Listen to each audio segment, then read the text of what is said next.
Good morning everyone. I am Dr. Bhuneshwari, Associate Professor of Medicine. Today we are going to see about pyrexia of unknown origin, which is a very important topic. Introduction. So William Osler is a very famous physician. He has told about the fever, a very important quote. That is, humanity has but three great enemies: fever, famine and war. Of these, by far the most terrible is fever. So by this quote we can very well understand the fever is a very distressing symptom, and definitely patient comes with fever symptom, we as a clinician is an important job to find out what is the cause for fever, and not only that, and we have to treat the patient symptoms. So continuing the introduction, just this slide shows the normal body temperature. Actually, when you take, if you say we want to see the temperature, there are different sites is there to record the temperature. For example, if you take this slide, so there is a rectal temperature, there is a core temperature, ear, mouth and armpit. Generally in hospital for patients we usually take armpit because we will be using sometimes, because of deficiency of the thermometer, we used to sometimes use after disinfecting. So usually we won't use the ear, rectal or mouth, but generally we use the armpit. So if you take armpit, the temperature says the normal, we have variations. But generally if you take a normal body temperature is 37 degrees centigrade or 98.6 degree Fahrenheit. Actually rectal in babies in pediatric age group, you can very well see they are using rectal temperature as well. So if you see symptoms, so since we have a variation in the body temperature, so morning some actually we can have a when compared to evening, morning will be temperature will be low, but towards the evening temperature will be high, but it should be within the normal range. Like if you take for armpit, if it is more than 99 or more than 100 degree, then we will definitely consider that patient has fever. Coming to the pathogenesis of this fever.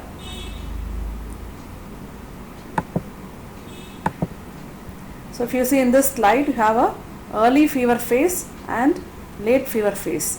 Actually, this early fever phase is by means of the antigen secreted from the bacteria, which are the LPS and pathogen associated molecular patterns, which causes the which attaches to the macrophages through toll-like receptors, and also dendritic cell.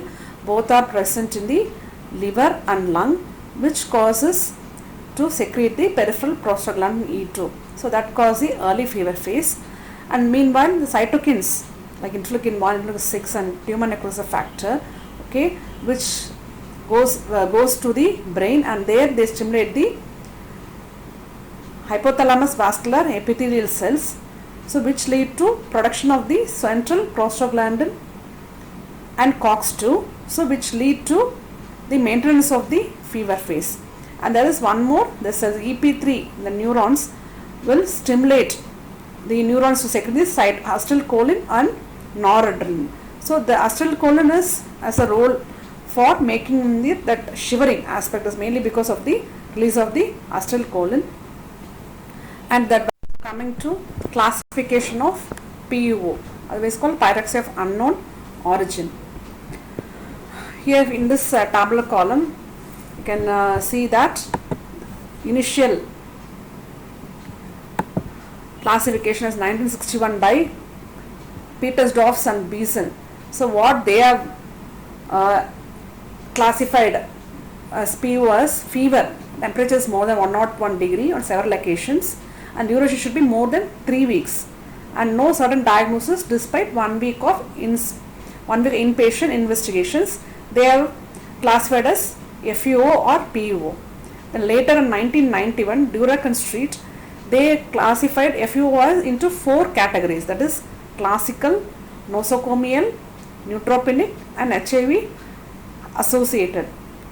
So classical FeVO is diagnosed, they have all the 3: fever, duration of fever more than 3 weeks, and failure to reach diagnosis despite 3 OPD visits or 3 days in hospital without elucidation of a cause, or 1 week of intelligent and invasive ambulatory investigation.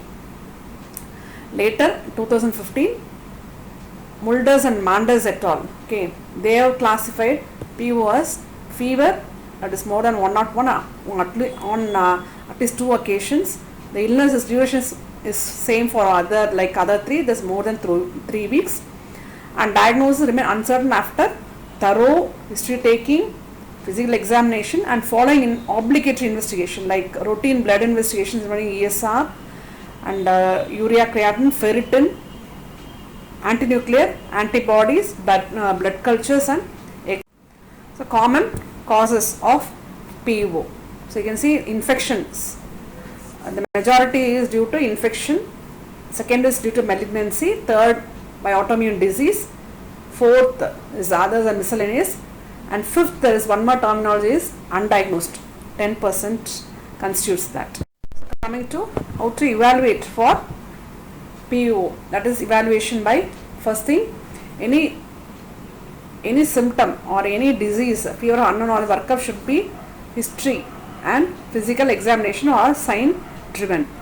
Second, based on history and physical clues, and try to determine the appropriate category for the fever.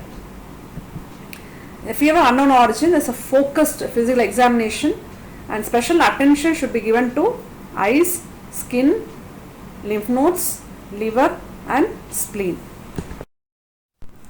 So coming to history. So if you suspect malignant or neoplastic disorder, or if the patient has malignant or neoplastic disorder, there must be a significant weight loss, that is more than 1 kg per week. Particularly if it is accompanied by early anorexia, is a hallmark of malignant or neoplastic fevers of unknown origin. And another important thing is if they have post heart bath pruritus and suggest a neoplastic disorder. Usually that is in case of in polycythemia vera, they can have pruritus after a heart bath. So in case of few suspect infectious disease as a cause for PUO, then the history should include prior invasive procedures or surgery, abscesses, dentition, apical abscesses.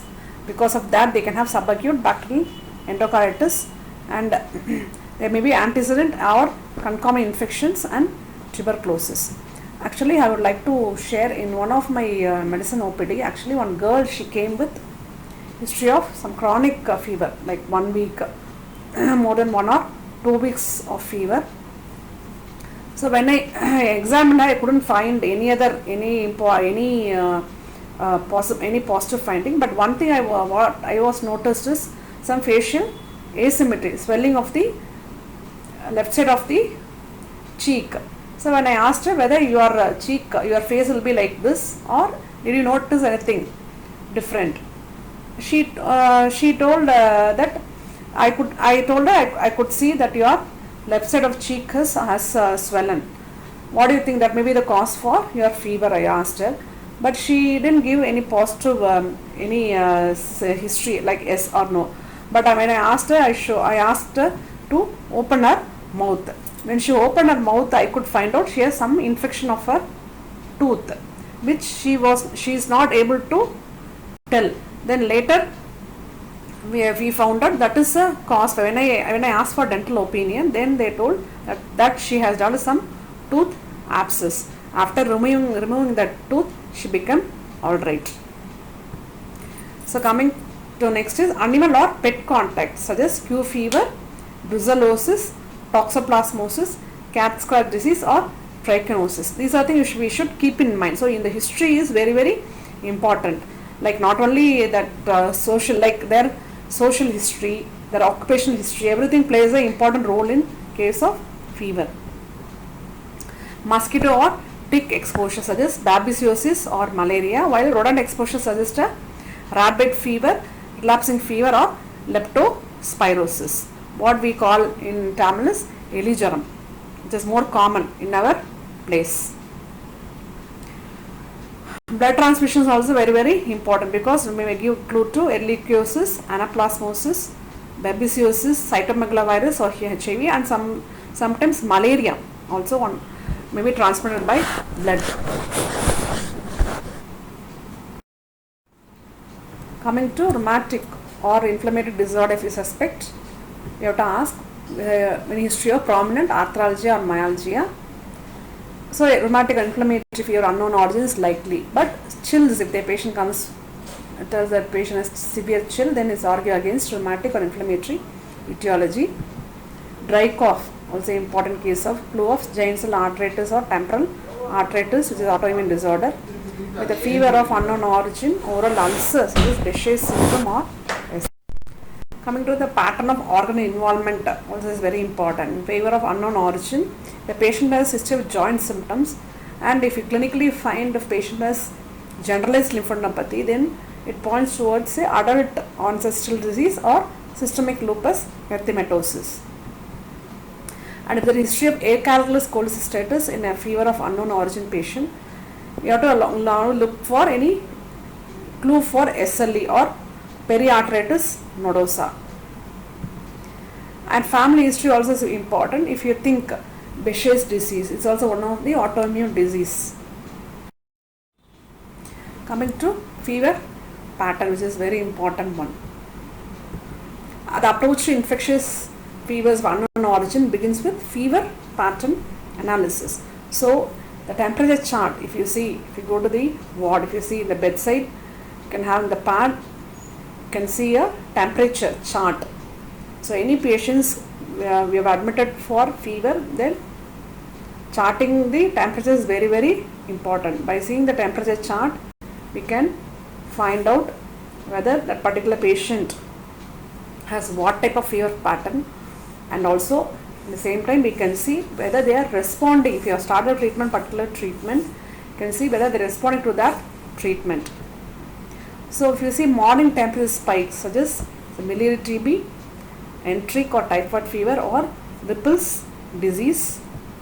So in this one we can see that different types of the fever patterns, like we see A and B, there is a type of continuous fever. Continuous fever is where temperature will not touch the baseline, and C, if you see, there is a remittent fever.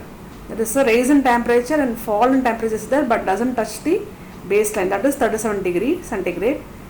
And if you see the intermittent fever, where temperature rises but comes to the baseline, and you can see there is a relapsing type of fever where it will comes down, again it goes, where the temperature rises up. And there is one more terminology called ambulant fever. Okay, we should know. So by charting out the temperature, we can say, so because some particular infections they are more for continuous disease, continuous disease process and continuous fever pattern, whereas some disease process are more prone for intermittent or remittent.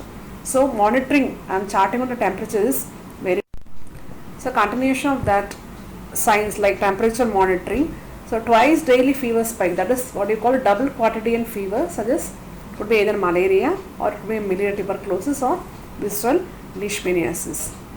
And 2 fever peaks per week, what you call the camelback fever curve, may be one of the few clues to ehrlichiosis or anaplasmosis, leptospirosis, brucellosis or rat bite fever. And what is relative bradycardia? It's a cardinal finding in enteric fever, malaria, leptospirosis and Q fever. What do you mean by the relative bradycardia? You know very well the heart rate, normal heart rate is 60 to 100. But when it's below 60, when you call it as a bradycardia. But what do you mean by relative bradycardia? Actually, for every 1 degree raise in temperature, the heart rate rises by 10 beats per minute. So for every that temperature and the pulse rate has to tally. But in some causes we have seen, like in case of enteric fever, the temperature may be 101 degrees centigrade, but patient may not show like 110 or 120, heart rate may not be 110 or 120, it will be still 80 or 90. Then we call it as a relative bradycardia.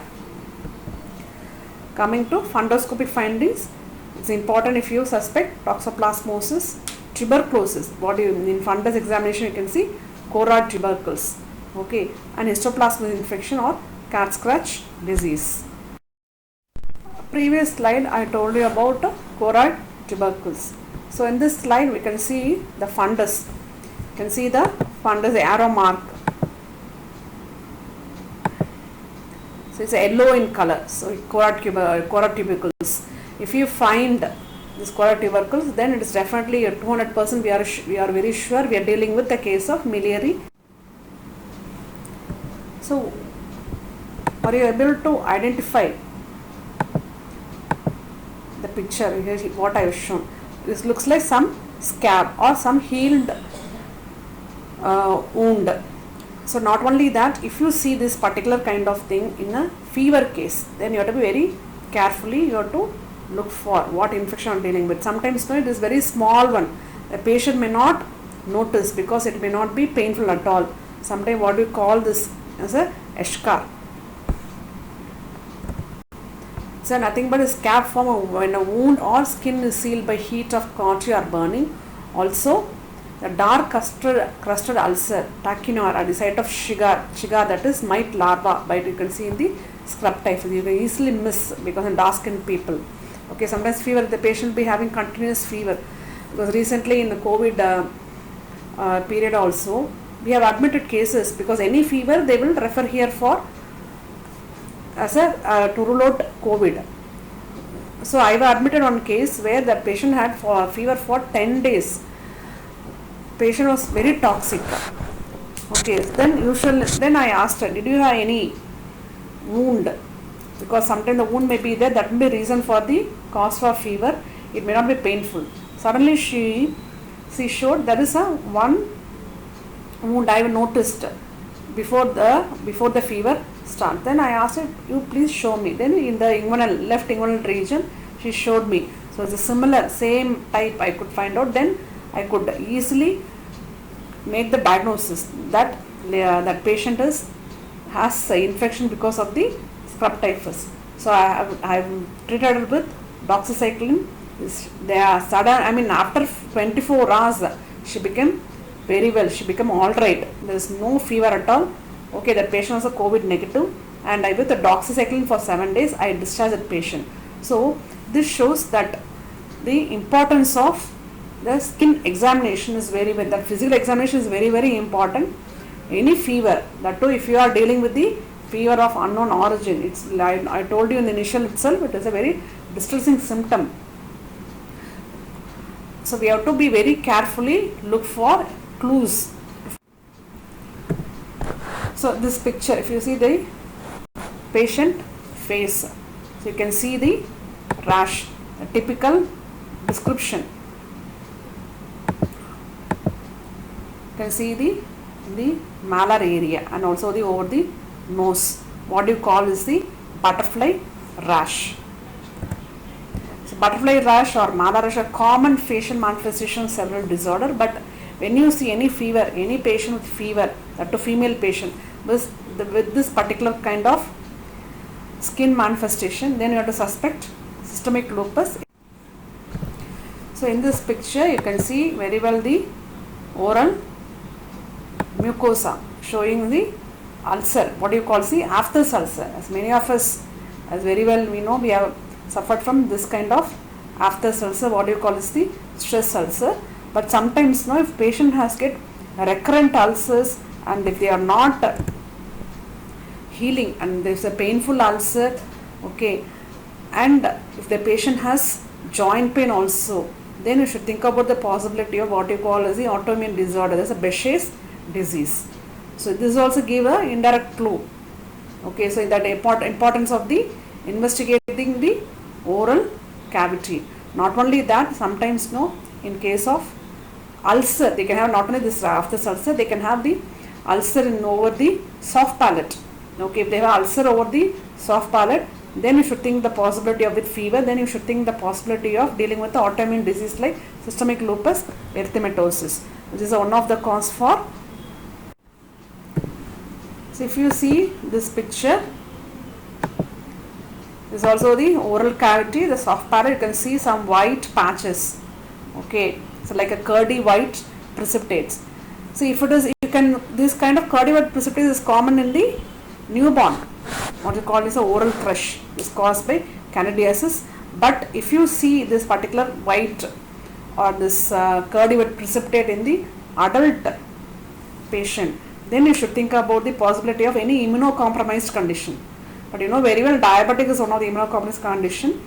But if they are not, there is no history of diabetic or there is no history of any immunomodulated drug intake, okay, then patient presents with the history of fever like pyrox unknown origin, and if you find this kind of curdy white precipitate, then you should suspect retro or HIV as the cause for the fever, and you have to investigate accordingly. So if you see the eye, you can see in the conjunctiva, you can see some nodules.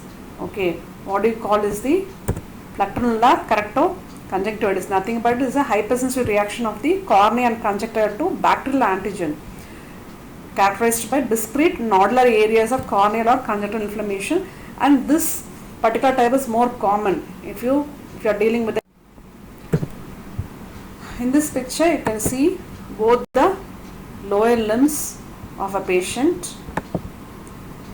You can see some red areas. These are nothing but raised areas. What do you call is as the erythema nodosus? Nothing but acute nodular erythematous eruption, usually limited to the extensor aspect of the lower legs. So if patient has fever for long time, then definitely have to look for these kind of signs, because erythema nodosum is due to, if you see erythema nodosum in a particular patient and if the patient has fever, then you should think the possibility of chronic fever, then you should possibility of tuberculosis. Okay, or sometimes in case of infective endocarditis. So if you see the particular picture, which is the side of the neck, okay, patient's neck, you can see multiple swellings. What do you call this multiple swellings? That is post-occipital area over the sternocleidomastoid mastoid. Yeah, you are very right. It's a case of lymphadenopathy. If you see multiple lymph nodes, then what are the causes for multiple lymph nodes? Infectious causes or malignant causes. If you see infectious causes, chronic causes like like tuberculosis, one of the cause, and retropositive or HIV, they have multiple on case of lymphoma, where a patient can present with pyrox unknown origin along with lymphadenopathy. And if it is a malignant disorder, okay, they can have infiltration or they can have secondary lymph node deposits. So these are the important things. So not only the history aspect, physical examination, so importance of the lymph node finding also is very, very important, which gives clue to the cause for the fever, and we can investigate accordingly. See, if you find out lymph nodes, significant lymph nodes, then you can take out, we can do a lymph node biopsy and you can find out what is the cause for the fever, and it makes your job very simple. And so coming to investigations, so what are the common investigations? You can do the complete blood count, you can do the liver function test, you can do about the antibody antinuclear antibody test, then cultures, blood cultures, urine cultures, then imaging, X-ray, echocardiogram, CT scan and PET scan. And if you, like I told you, if you have lymph node enlargement, then you can go for a lymph node biopsy. Sometimes you are not able to find out any positive thing, then you can go for a bone marrow biopsy. Actually, in this time I would like to share two important cases where I had experience of investigating the pyrox unknown origin. Actually, two young patients, one is a male and one is a female. in a middle 18 years, both of them 18 and 19-year-old, both of them got admitted for fever for some 2 to 3 weeks. For that male, he had while actually in the history I could see only a history of fever. Other than that, no other positive history, no typical loss of weight, no, he was a well preserved person, appetite is good, there is no positive history, no pet whatsoever. So we thrice we asked the history, but we couldn't find out, other than fever, no other positive history. So in the examination, when we did the general examination, we could find out one single node in cervical area. Other than that, other examinations perfectly all normal, and we did X-ray, we did ultrasound, everything seems to be normal. So the final thing is we have to take out the lymph node and look for what is the cause for fever. But he didn't have any cough, nothing. So after doing lymph node biopsy, we could come to a point that he has active tuberculosis. So luckily we started him on ATT for 6 months. His fever subsided, he was very happy. So at the same time, that girl who got admitted at the same time with history of fever for 3 weeks. The thing is, she used to have high spiking temperature, like 40 degree, 41 degree. Okay, she had lost her weight. She was totally changed because of the increased metabolic demand, increased metabolic rate. So we were doing all sorts of investigation. We did ultrasound, we did CT, we did bone marrow. Nothing came to positive, but only the positive finding was she was having high ESR. We did antenatal antibody, we did rheumatoid factor, we did echocardiogram, all the things, but no positive thing or no positive diagnosis we could able to make out. But we thought possible because of some autoimmune disease. She maybe due to some adult onset Still's disease. So whatever things, so ultimately we put the patient on steroid. So after starting steroid, her fever started to improving. But again, after 1 month, she used to come with fever. So we used to give steroid, and we did twice or thrice a bone marrow on that particular girl. She is only 18-year-old. She was so much crying with pain, all those things. But we couldn't find out what is the cause for fever. But finally, unfortunately, and one day she was brought to casualty as broad dead. But still, we couldn't find out what was the fever and what was the diagnosis. But ultimately, we lost that particular patient. So whenever a patient comes with fever, if they respond well to the treatment, is very happy to see the patient. But if they don't respond, it is really a big nightmare for not only for the patient but also the treating physician. So in this figure you can see there is a X-ray which is showing the red arrow. You can see there is a bilateral hilar lymphadenopathy. These are both are the hilum.